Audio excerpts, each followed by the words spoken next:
Let's go back to this one then. Eskom Group CEO André has handed in his resignation letter to the board. This comes amid crippling rolling blackouts and alleged attacks from Energy Minister Gwede Mantashe. For some reaction on this, we are now joined by the head of Solidarity Research Institute, Connie Mulder. Connie, good to have you. Your statement says the wrong man resigned today. Do you think the Energy Minister is behind this resignation and this latest development at Eskom? Well, I think he definitely played a role. When you accuse somebody of trying to overthrow the government, in fact, then that doesn't leave a lot of room for negotiations, and that is exactly what Minister Mantashe did earlier this week, stating that Eskom is not doing everything in their power to solve load shedding. Now, if he's got inside information about that from our members, they're working endless hours to try and get it done.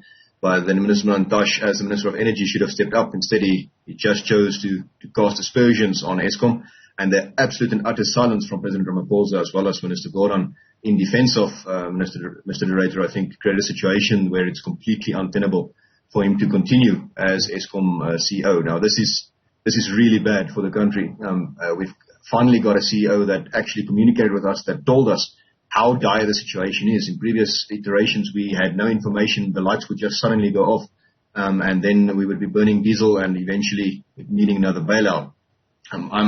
I'm quite worried. It comes at a very bad time. The Eskom board has just been replaced as well, so we've got a lot of inexperience. Luckily, Mr. Ruyter is staying on until end of March, but it is extremely worrying. Now, from our perspective, quite frankly, the problem is not whoever is running Eskom. So we're in load shedding because it's a political manifestation that we've created. We're here because we want to be here.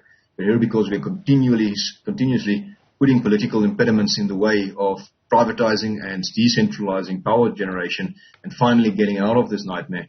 And that will continue. Whoever is at the head of Eskom, as long as the political will is not there to get out of load shedding properly, we're going to stay in the dark, and it's going to become even worse. Stage 6 now, but stage 7 and 8. And ultimately, sometimes we'll have power. The statement that is attributed to the minister, of course, he has since not said anything about it, and I'm sure now, because it's pretty much being placed as the reason why André has responded, he will want to respond to it. But he said the implementation of stage 6 is akin to agitating for the overthrow of the state. Do you think he said this in an attempt to put pressure on André to resign? But what would be the aim of such an attack? From Minister Mantashe's point of view, he's been staunch opposition to Mr. Ruyter for the simple reason that Mr. Ruyter has tried to steer Eskom out of coal-powered stations towards a more renewable and a much quicker solution to get power onto the grid in the form of some renewables. Now, I can't say why exactly Minister Mantashe is so attached to coal as he is, but he's a fierce proponent of staying with the coal plants. In fact, he's made several truly absurd statements like, well, we've got enough power, the power plants are just not running. Now, everybody knows we've got enough power, but the reason the power plants aren't generating that is because they're 40 years old. And it's truly an absurd situation where a minister does not understand that stuff breaks when it gets run into the ground, which was done under the previous CEOs. Now, it has got a long history. If Minister Mantashe simply stated he does not think Mr. Ruyter is the man for the job, now that's something that I don't think would have led to a resignation. But it's not only Minister Mantashe's statements, which is, when you think about it, it's a massive indictment stating that Eskom's board or Eskom's CEO is trying to overthrow the government by breaking power plants. I have no idea how that would work, since we've had breakdowns in power plants several times this year. It's not a new thing. But in Minister Mantashe's mind, this somehow got connected. But the true problem is this is a sitting cabinet minister who accuses somebody of trying to overthrow the government, and then the complete and utter silence from the DPE Minister Gwede and the president, who's part of this government, who we would have expected would have come out and reprimanded Minister Mantashe and said, but you can't say stuff like this. He has previously come in the defense of André.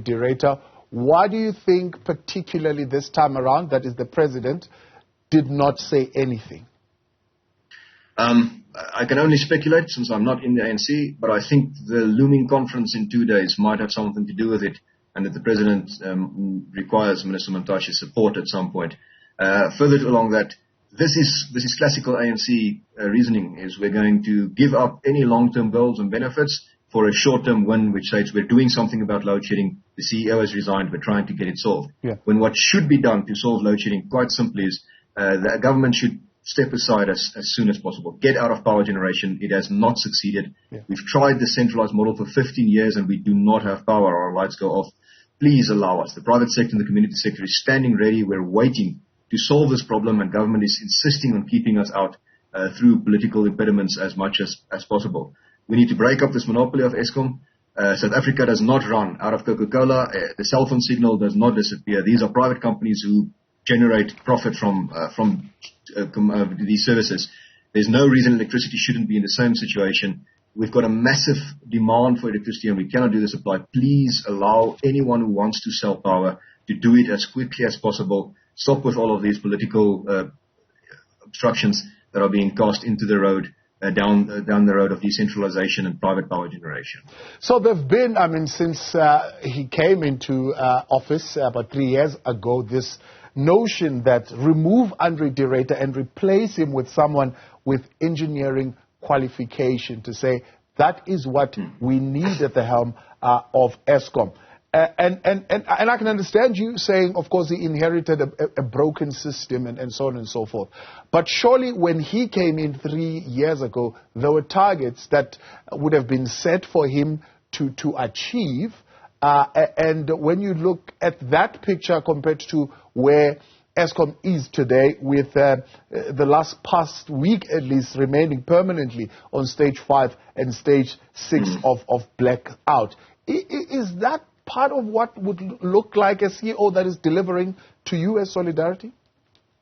Well, Minister Gordon is on record, I think about 2-3 months ago, stating that Eskom's CEO and management has met all the targets that have been set for them.